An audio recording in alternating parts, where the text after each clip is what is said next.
Hello, BookTube. Well, I have what our next U.S. president is going to refer to as a huge mail haul to do, and I'm going to try and do it all. It's a gigantic number of books. Uh, so let's start right away and dig right in. And I'll try not to wool gather too much so that we can actually get this done, because it's quite a few things. First up, we have a novel, Swimming Among the Stars, by Kanishk Tharoor. Sounds like a John Carter of Mars guy. I wonder if he's a Thark. Let's see if he's a Thark. No, he's not a Thark. He's a hipster douchebag. His writings appeared in the New York Times, The Guardian, and elsewhere. His short story, The Tale of the Tea House, was nominated for the National Magazine Award. And he's a presenter on BBC radio series Museum of Lost Objects. He was born in Singapore and raised in Geneva, Calcutta, and New York. And he now lives with his wife in, say it with me now, Brooklyn. This comes out in March, and I think it's his debut. His stories span thousands of years, from the reign of Alexander the Great to the future of dystopian collapse and dreamliners in orbit. They vary in tone and style, yet each one creates an impression of timelessness. All right. So, hipster fiction, hip fic. Now, let's move on. It has its place at the table. They can't all be Nazi histories. Okay, this one is unknown to me. It's from Blue Rider Press. It comes out in October. It's called The Murder of Sonny Liston. Las Vegas, Heroin, and Heavyweights by Sean Assail. It's a boxing history. To put it mildly, not my forte. And, I happen to know a couple of people I work for. All right, on we go. Oh, okay. All right, this is much more Steve's line of country. American Sanctuary. Mutiny, Martyrdom, and National Identity in the Age of Revolution. Huh? Ship on fire? Ship firing at someone? Okay. This is the extraordinary story of a mutiny aboard the frigate HMS Hermione in 1797, 8 years after the mutiny on the Bounty. The bloodiest mutiny ever suffered by the Royal Navy, which led to the expedition from America and the hanging by the British of the martyred sailor Jonathan Robbins. This event plunged the 2-decade-old American Republic into a constitutional crisis. Oh, very nice. Okay. Excellent. All right, that comes out in February. So it didn't take long. It only took 3 packages to hit something that's a Steve book, as it were. That's not bad. What have we got here? Oh, very nice. Oh, okay, very good. This is February. This is From Bacteria to Bach and Back by Daniel Dennett. This is The Evolution of Minds. Not brains, but minds. Dennett seems hung up on the question of what a mind is. Rather absurdly, I think, but he's always worth reading on the subject. We can cut out part of your brain to eliminate anything that we're attributing to mind. Mind is just brain. It's just a fancy name that self-conscious creatures give to avoid feeling like robots. Oh, here's another Steve book. I think we've seen this on this channel in review copy. This is The Plot Against Hitler by Danny Orbach. And this comes out next month, October. Fantastic. Oh, my. Very nice. Still, they can't all be Nazi histories. I'm perfectly aware of that.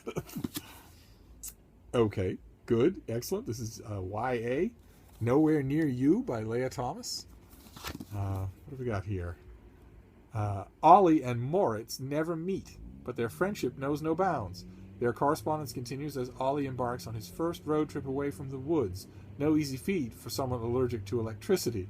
And Moritz decides which new school best suits an eyeless boy who prefers to be alone. Along the way, they meet other teens like them, other products of strange science who lead seemingly normal lives in ways Ollie and Moritz never imagined possible. A boy who jokes about his atypical skeleton, an aspiring actress who hides a deformity behind a mask of confidence, a track star whose abnormal heart propels her to victory, Suddenly the future feels wide open for two former hermits. But even as Ollie and Moritz dare to enjoy life, they can't escape the past. So, she continues the story of the compelling... Okay, so the first book was Because You'll Never Meet Me. This thing here, which I, of course, don't have. So I'll have to take steps to fix that. But not now. We've got stuff to do. On we go. It is huge mail ship. What have we got here? Okay, slim volume of poetry. This is Susan Stewart. This comes out in February, and it's called Cinder, New and Selected Poems. So we're as usual here on this channel. We're covering the whole spectrum of books. That's not complaining about that at all. It's this tiny little thing here from Yoooooge. This is Canex Sanchez Guevara, 33 Revolutions. This unforgettable novel is not only a visceral rejection of Guevara's political inheritance as Che Guevara's grandson, but also a very personal cry for help. Well, okay. It's a tiny little novel. Okay. All right. Translated from the Spanish, no doubt. On we go. This is another Europa, I think. Yes. This is A Crane Pond by Richard Francis. This is a novel of Salem. Very nice. Very nice. This comes out in October, of course, right? Don't have a Salem Witch Trial book without it coming out in October. All right. This pile is getting fairly big here. Let's see. Okay.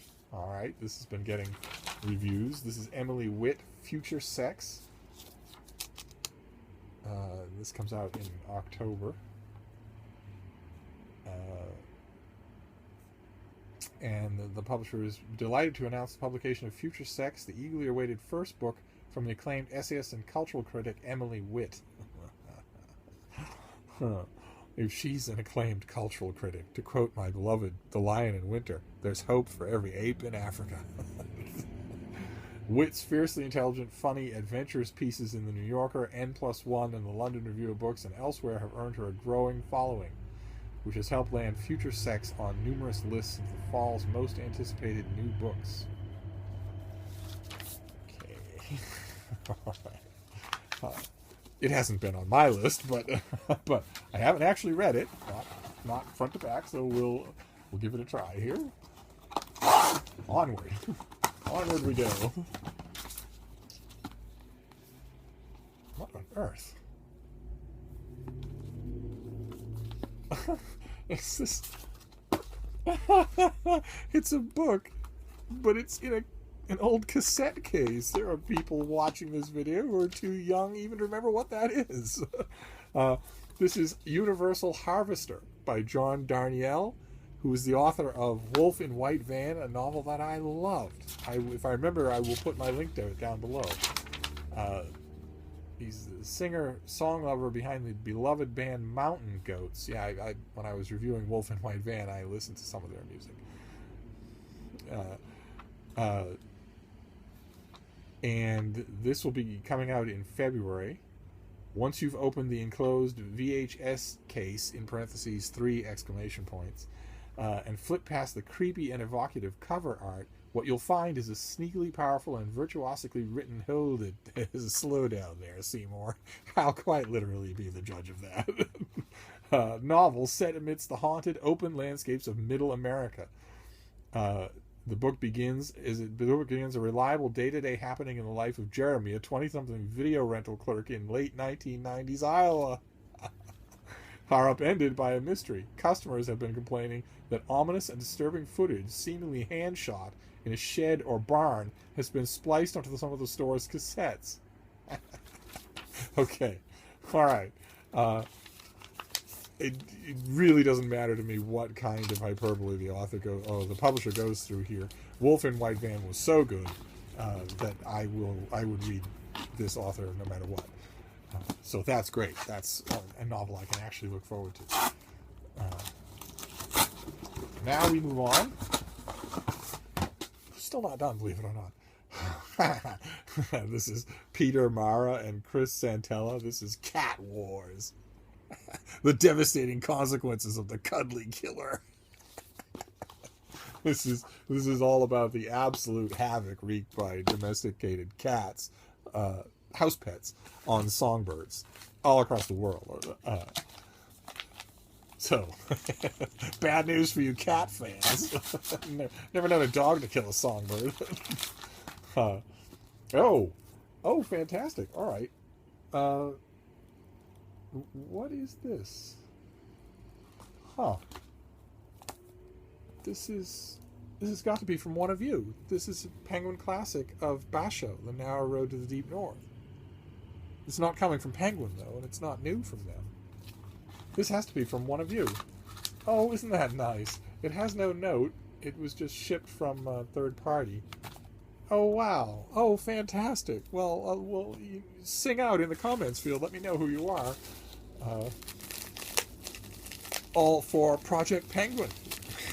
As you can see, there's one whole shelf more full of penguins. All right, what do we got here? This is Hugh Biceno. This is Battle Royale: The Wars of Lancaster and York. This is not my first copy of this, and it comes out in January. Wow, so many things for 2017.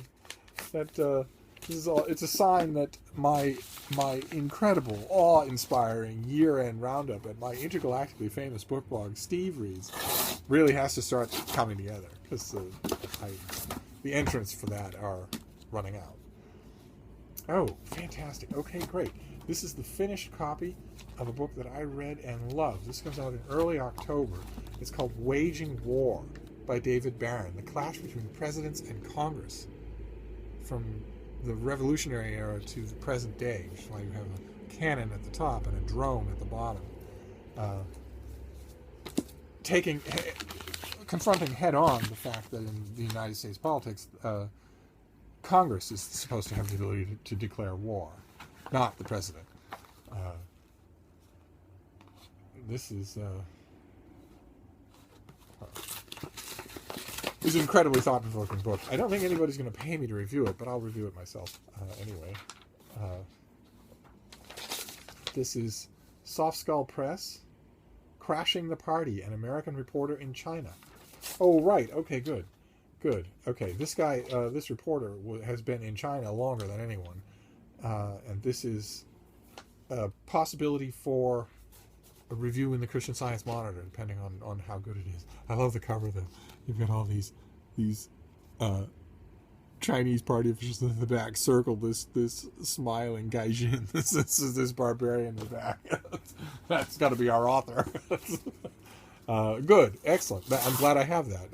That will get priority to see whether or not it's any good. Oh God, it's another cat book. The Lion in the Living Room. How house cats tamed us and took over the world. Good Lord. These people know who they're sending these things to. I don't just play for the other team. I'm the captain of the other team. When does The Lion in the Living Room come out? Am I supposed to be objective about this thing? It comes out in October. God help us.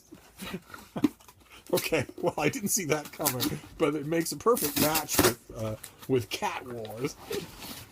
And then we got something from Oxford. This is the finished copy of 1777 about the Battle of Saratoga. We saw the review copy here. The book comes out in early October. I thought it was quite good. A little bit on the frantic side, but quite good anyway. Believe it or not, we are actually reaching the end here. I think there are only 2 left. There's this tiny thing. What this is? Could this be another thing from a subby? Oh no, this is a historical novel review. I am the U.S. and worldwide editor for the Historical Novel Review's indie branch, self-published historical novels. I get quite a few of them in the mail, and this is one of them. A tiny little thing called Tutankhamun Speaks by Cheryl Carpinello. Okay, so I think this might be a young adult reader. I'll find out. I'll examine it. And then last is this thin box. Got all the way to the end. A gigantic mail haul. This ought to satisfy those who just can't get enough of mail hauls. This is a finished copy of On the Burning of Books by Kenneth Baker. How Flames Fail to Destroy the Written Word. I read this, and it was very, very good. This is due in mid-October. The burning of a book is a recognized and powerful action, a fiery rejection of an ideology or a declaration of a text's moral offense. But since the invention of the printing press in the 16th century, the act of burning a book has become mostly symbolic. Very rarely can a book's content be expunged from the written record. In this heavily illustrated book, Kenneth Baker offers the enlightening history of the practice of book burning, often by desperate regimes, dictators, and religious fanatics eager to suppress revolutionaries, warn dissenters, or rally the faithful. Yes, often by those people, often by authoritative figures, often also by ordinary people, who remarkably manage to do it without really seeing the symbolic evil of the thing. Book burnings have happened at the rallies of one of the two American candidates for president. I won't spoil the fun by telling you which one. But book burnings have happened there, not by an authoritarian regime, but by ordinary suburbanites who showed up at a rally and thought it was a fun thing to do. That's not mentioned in this book, but I highly recommend it. And there you go. It's too big of a pile for me to hold up for the camera. That's something like 20 books. Fantastic. All right, well, I'm going to clean up this mess, but there you go. That's a huge book haul. Thank you for